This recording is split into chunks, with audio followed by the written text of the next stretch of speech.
신봤다! 베네치아 사람들이 가장 동경하는 것은 마른 땅이었습니다. 왜? 땅이 없었으니까.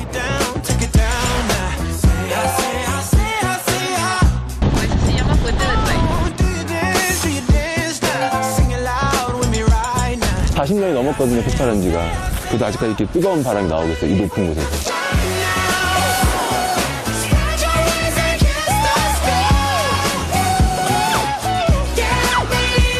트리부인이 태어난 생가입니다.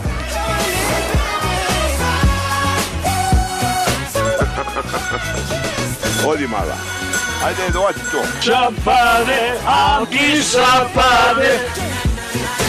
이곳에서 놀라운 만남이 일어났습니다. 대화와 조각 중에서 어떤 장르가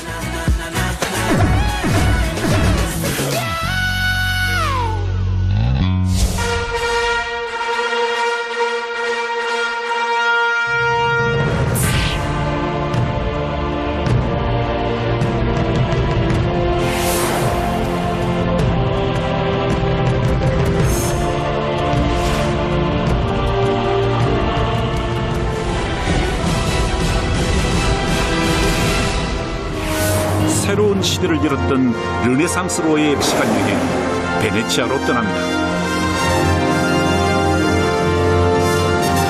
리벤지?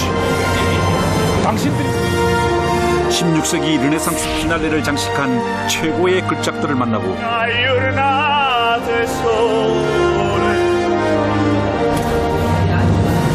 물 위의 도시 베네치아에서 피어난 르네상스 이야기가 지금 시작됩니다.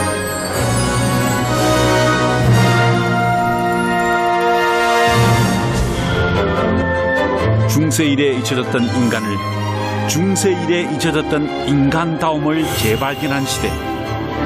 실제 세계에 눈을 뜨기 시작했던 르네상스. 그 찬란했던 시간을 다시 만나러 이탈리아로 향합니다.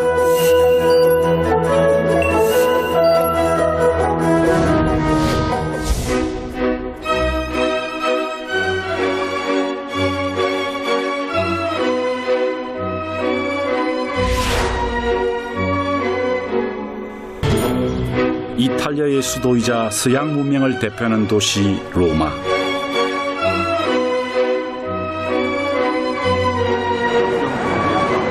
고대 로마 제국은 서양 문화의 뿌리가 되는 수많은 흔적을 남겨놓았습니다. 작은 도시 국가에서 출발해 지중해를 넘어 북아프리카와 페르시아, 이집트까지 지배하였던 고대 최대의 제국.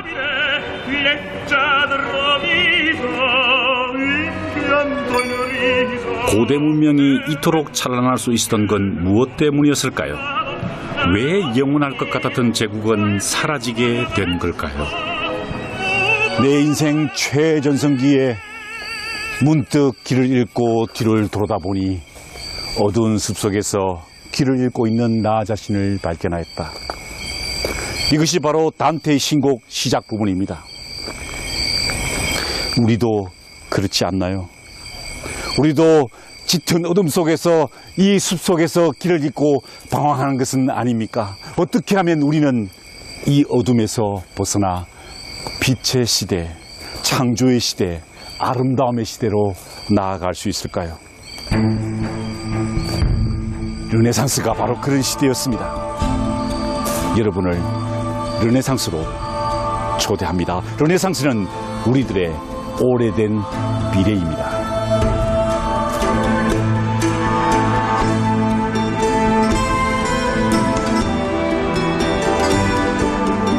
르네상스라는 새로운 시대가 밝아오기 전 중세는 어떤 시대였을까요?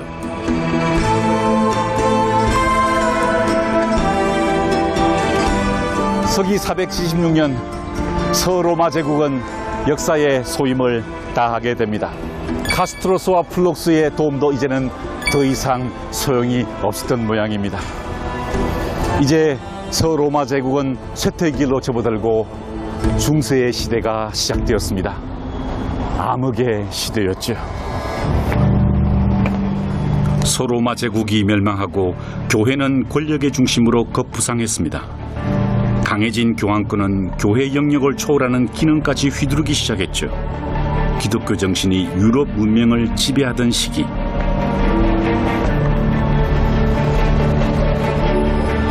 천년 동안의 중세는 신중심의 시대였습니다.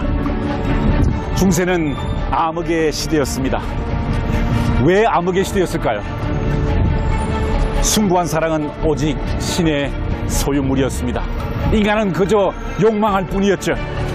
그래서 우리는 그 시대를 암흑의 시대라고 합니다. 그 어둠의 시대에 사람들은 신의 도움이 더 절실했고, 그래서 그들은 교회를 향해서 나아가게 됩니다. 교회와 신앙이 사고 중심이었던 사회. 인간의 개성과 창의성은 자유롭게 표현될 수 없었죠.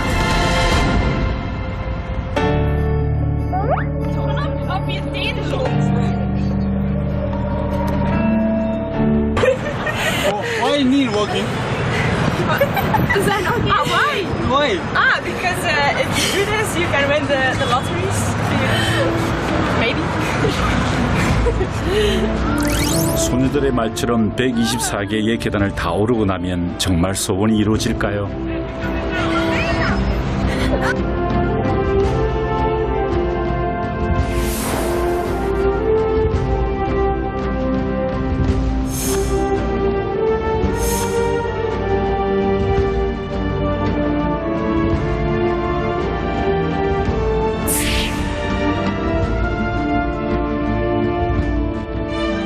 근대적인 변화와 생각의 전환이 어떻게 예술에 영향을 미쳤는지 아시시에서 그 이야기를 이어가겠습니다.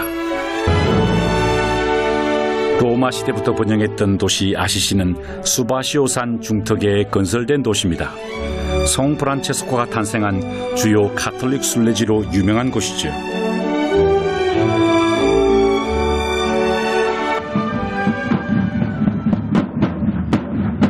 성 프란체스코 대성당으로 가던 중 축제 행렬을 만났습니다.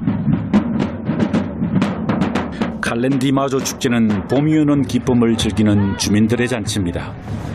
축제 기간 동안 주민들은 아시시가 가장 번성했던 르네상스 시기의 옷을 입고 축제를 즐기죠.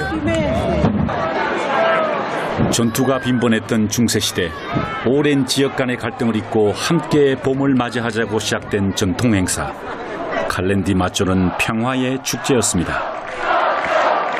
È una sfida fra le due parti di Assisi, la parte di sotto, la magnifica parte di sotto e la nobilissima parte di sopra, che si sfidano in cortei storici, scene di rievocazione medievale e nella sfida canora. I due cori cantano sabato sera e si sfidano.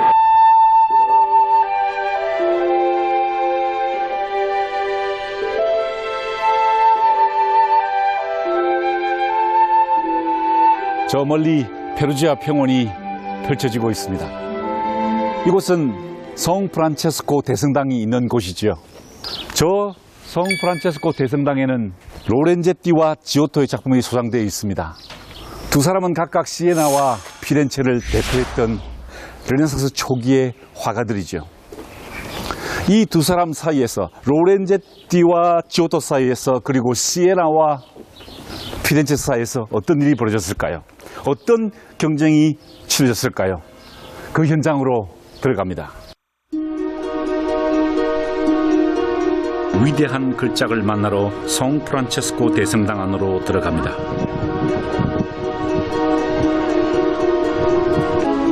바로 이곳에 중세의 마지막과 르네상스의 시작이 어떻게 겹쳐지는지 알려주는 그림이 있습니다.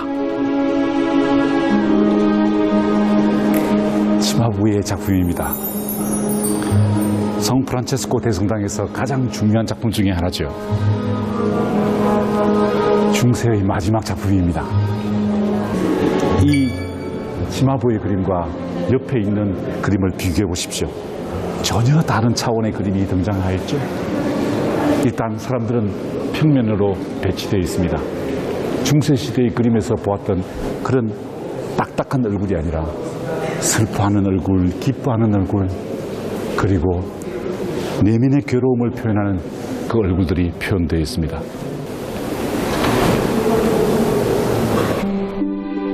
유럽 회화의 흐름을 중세에서 르네상스로 바꿔놓은 혁신의 주인공이 바로 조또입니다. 실제 보는 것과 같은 사실적인 그림을 그려서 새로운 시각을 제시한 겁니다.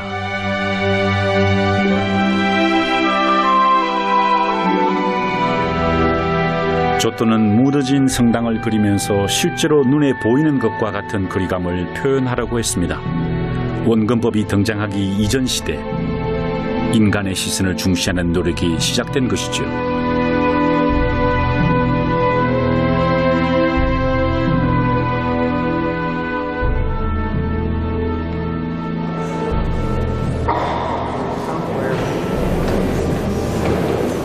로렌제티의 그림입니다. 시에나를 대표하는 로렌제티 가문의 형제 중에서 피에트로 로렌제티가 그린 그림이죠. 저 아름다운 천사의 얼굴들, 그리고 십자가 밑에 있는 저 사람들의 얼굴을 보십시오. 이게 중세시대가 끝나고 르네상스의 초기의 모습이 이 작품 속에 표현되어 있습니다.